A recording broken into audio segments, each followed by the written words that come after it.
Ito po ang aking buhay dito sa Maynila.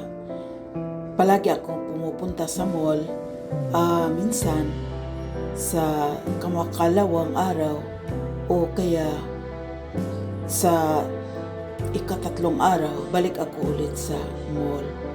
Malapit lang ang mall sa tinitirhan namin. At saka habang ako ay naglalakad papuntang mall, makikita ko ang mga gusali na to. Ang ganda-ganda tingnan nila. Pero ang nasa isip ko ay namimiss ko ang talagang bayan ko doon sa Mindanao. So ganito po ang kapag ako ay nag-iisa, kapag hindi sumama sa akin yung asawa ko. Kasi ang tinitirhan namin ay nasa kondo po kami. So ang kondo namin ay connected siya sa mall. Kaya pag sa dulo nito ay makarating ako kaagad doon sa mall. So parang sa tingin ng iba ay okay naman, masaya. Ako rin, parang naninibago sa aking buhay. Dahil dati taga Mindanao ako at may trabaho ako. Ngayon wala akong trabaho. As in, pure housewife lang talaga ako. Pero habang nandito ako sa Manila, hinihintay ko ang aking visa na makapunta na sa Amerika. Ini-enjoy ko naman ang aking araw-araw na pamumuhay dito. Halimbawa, pag ganito magpunta sa mall, nagkukuha ng mga video, tinitingnan ko ang mga paligid, at nag-i-enjoy ako kahit may mga ibon ako makikita, may magandang bulaklak ako na makikita. Napakasaya din, di ba? Ginawa ko na rin masaya ang sarili ko kasi napakalayo ko na sa aking mga anak. Napakalayo ko na rin sa aking mga apo. Di ko na sila nakikita. At tumatawag man sila pero naintindihan ko, busy din sila. Ito po ay paaralan. Kaya tinitingnan ko ito lagi kasi dati natuturo ako. Kaya nasa isip ko minsan, paano kaya kung mag-apply ako dito? Alam ko, mahirap din mag-apply sa public school. Pero sa isip ko lang yun. Kasi siguro, na-feel ko na bored talaga ang buhay ko. So, dahil naninibago ako, imagine 20 years po ako walang asawa. Ngayon nagkasawa ko. May foreigner pa. Alam mo naman ang foreigner, iba talaga ang kultura nila. Minsan naninibago ako at nasa adjustment period pa po ako. Kaming dalawa po. Kasi iba-iba ang kultura namin. Kanya-kanya kami may pamilya. Kanya-kanya din kami may sariling buhay dati. Pero masaya naman kasi tinatanggap namin ang anuman ang pagkukulang namin at saka ina-apply din namin ang mga natutunan namin sa Biblia para magkaroon kami ng masayang pagsasama. O narito na pala ako sa mall. So dito sa second floor ako diretso. Hindi na ako dumadaan doon sa ibaba. Pag nandito ako, naku, ang gandang tingnan ng mall. Para akong masaya. Masaya nga eh. Kasi pag ganito, mabibili ko kung ano gusto kong bilhin. Binigyan niya ako ng pera. Sobra-sobra naman ang pera. Pero ayaw ko rin mag-abuso sa kanya. Yung sukli, talagang ibabalik ko sa kanya. Minsan binibigyan niya ako ng pera, malaki naman, pero minsan din wala. Kaya kung ano yung binibigay niya ay iniipon ko po.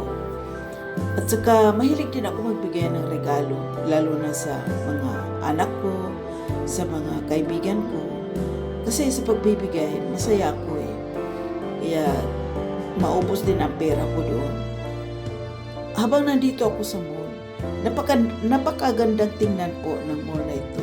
Ito po ay SM North EDSA na kung saan halos lahat na gusto mo ay makikita mo dito. Pero sa sarili ko, marami na ako natutunan na hindi naman lahat ng bagay na gustuhin natin ay bibilhin natin.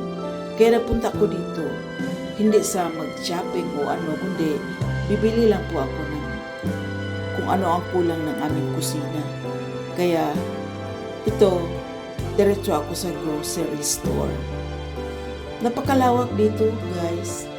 At talagang ma-enjoy mo kasi marami din sila mga fresh na mga fruits at saka yung mga gulay. Dati doon ako pumupunta sa Balintawak pero pinagalitan niya ako. Hindi na raw ako dapat magpunta sa ganong mga lugar. Kaya sinunod ko naman ang gusto niya kasi gusto niya yung safety daw. Kahit sa akin, nasa isip ko na safe naman talaga puntahan doon. Wala naman delikado. Pero sinunod ko lang siya kasi siya na yung head ko eh. Iniisip ko na hindi ako nag-iisa. Di katulad dati, gumagawa ko ng sarili kong desisyon. Pero ngayon, may sinusunod na po ako. So ganito ang buhay ko dito. Dati, mahirap sa akin na bumibili ng mga prutas. Pero ngayon, may may malaking kaibahan. So dito bibili ako ng orange, paborito niya to. At saka yung apple. So bawat kain namin dapat may prutas. So natutunan ko din sa kanya na bago mag-umpisa sa pagkain ng halimbawa ng lunch, prutas muna ang ilagay sa sikmura. Pagkatapos ay saka pa nakakain ng main dish. Yun ang kaugalian ko. Marami akong mga bagay na di ko nalaman dati.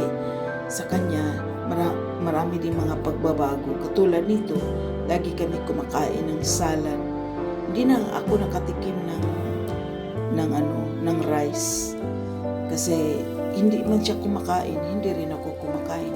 Sinunod ko lang siya kasi sabi niya, pag mag-rice daw, mag-bloated yung tiyan namin at saka rice is a carbohydrate that will turn into sugar, which is hindi maganda sa amin, lalo na may edad na kami na maragdagan pa yung sugar sa aming katawan, magkasakit lang. Malaking tulong naman guys, kasi mula nang ako nagkapag-asawa sa kanya, hindi naman ako nagkasakit. Kaya malaking pasalamat ko na ang dumating sa aking buhay yung mabait at mapag-alala ng asawa. Ngayon ko lang naranasan na hindi na ako pumupunta doon sa mabahong lugar na palengke. Dito, air condition, malinis, at wala kang marinig na salitang nagmumura.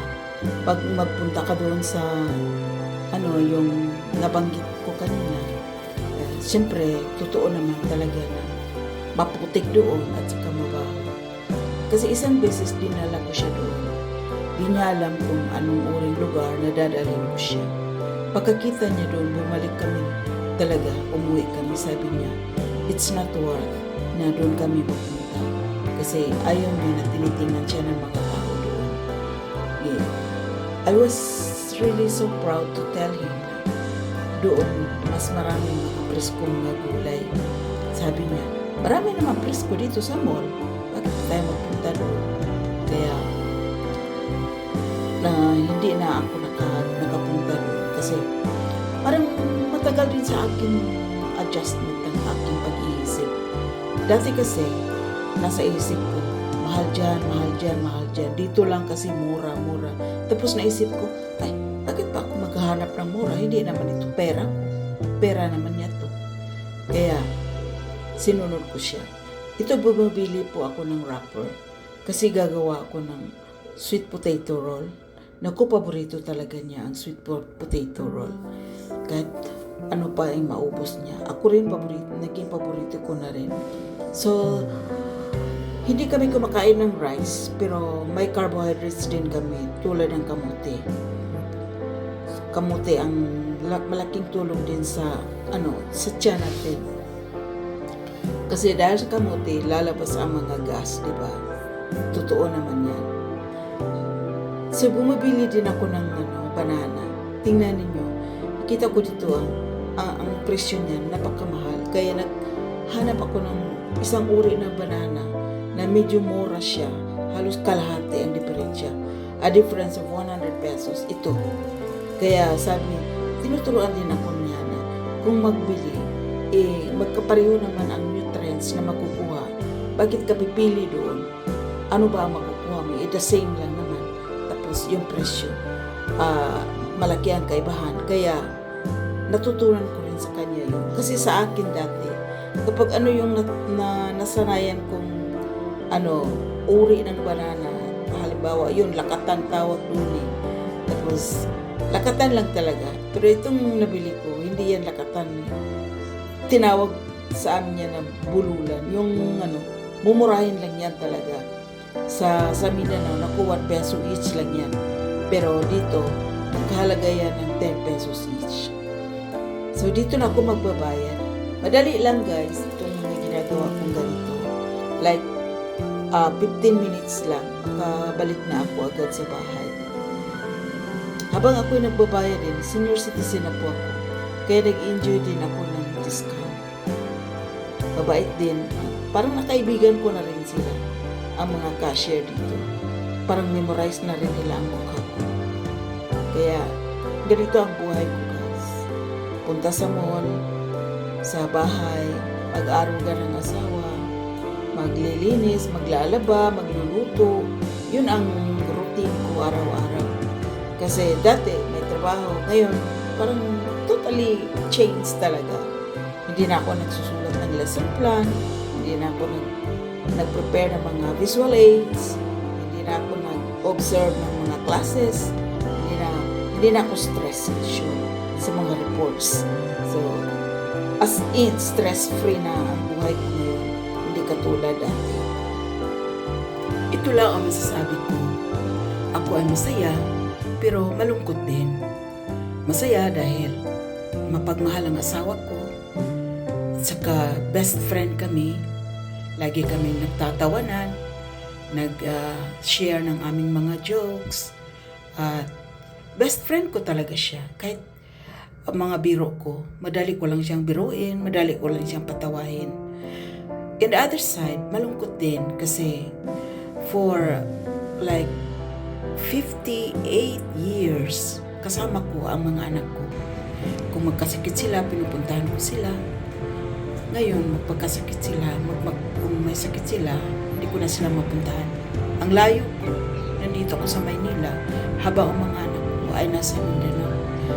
So, ganito pala ang itsura ng kondo namin. Maganda, lagi ako nagbi-video dito. At the good thing is, nag-YouTube.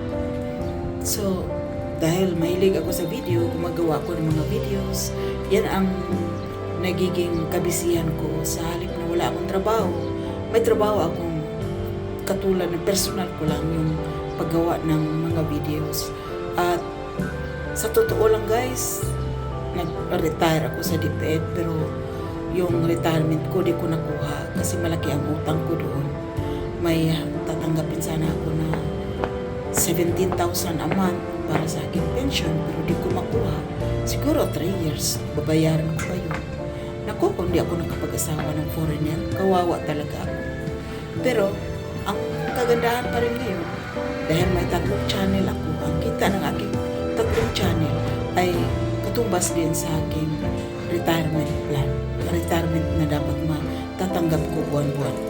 Kaya, masaya na rin. Nag-enjoy.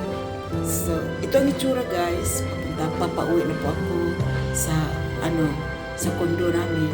Nasa 32nd floor po kami nakatira. Ito na ako sa loob ng elevator. Ayan, 32 ang pinindot ko. So, hindi na ako na yung buhay probinsya, hindi ko na natikman yun. Yun ang na-miss ko. Pero masaya naman ako sa kanya. Sabi ko, ganito na ba talaga ang buhay ko? Hindi na ba ako makabalik sa dati? So, naintindihan ko na ganyan na talaga. Ganito na talaga. Sabi pa niya, my life has changed 360 degrees. Ayan, nagsasalamin-salamin pa ako. Yan ang itsura ko, guys. Pag magpunta ako sa kahit saan-saan, gusto niya naka-pamshoes ako. Kaya nag-sneaker ako, binila niya ako ng Merrell shoes. At ito, papasok na ako sa aming, pupuntahan pa pala ang bintana. Ayan o, kita ninyo, yan ang Quezon City. So, nasa 32nd floor. So, makikita sa baba. Yung paaralan po yan at saka sa kabila po ay mall. So, ganito ang environment ko dito. So, ngayon, papunta na ako sa aking condo unit. Kung saan doon kami nangupahan. Mag 3 years na po kami dito nakatira. Ang bait-bait talaga ni Mr. I'm so happy with him. But one thing is I miss my children. That's all.